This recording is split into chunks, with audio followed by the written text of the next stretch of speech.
Mustoe hotel and cafe यस्तो separate ठाउँ छ होइन। दामी ठाउँ रहेछ यहाँनिर अन्त हरियाली होइन चारैतिर अनि चट्टसितले राम्रो ठाउँ रहेछ क्या यतातिर। म आफै यहीँनिर अब घरबाट यहाँ 5 मिनट छ, 5 मिनटको दूरीमा पनि म आएको रहेछ।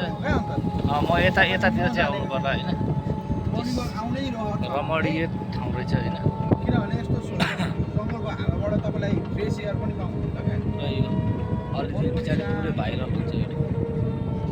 यहाँले सानो पुलमा सानो पुल एउटा चकटी लिएर आउनु, मर्निङ वाक गर्नु उता गएर एकछिन यसो ध्यान गर्नु होइन, मेडिटेसन होइन 5-10 मिनट आँखा चिम्म गर्नु। यस्तो सही ठाउँ छ यार। बाटो पनि दामी छ। त्यहाँ अलिकति चाहिँ बाटो त्यहाँ बनाउँदैछ र अलिकति बाटो चाहिँ खराब जस्तो देखियो होइन, तर सही वातावरणमा सही ठाउँ छ क्या। यो चाहिँ हाम्रो लोकल ठाउँ हो है यो चाहिँ।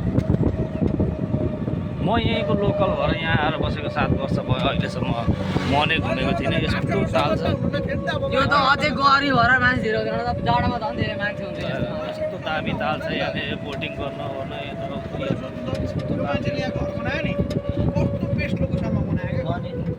यहाँले धेरै कोठाहरू बनाएको घरहरू अब यो भोलिको दिनमा होटेलै बनाउँछु भन्यो भने पनि दामी हुन्छ। अनि मेन्टल पिस कति राम्रो भयो नि त। आँखा खोल्ने बित्तिकै शीतल होइन होइन टक्कसँग हेर्नु अनि पाइयो। यस्तो दामी ठाउँ छ होइन।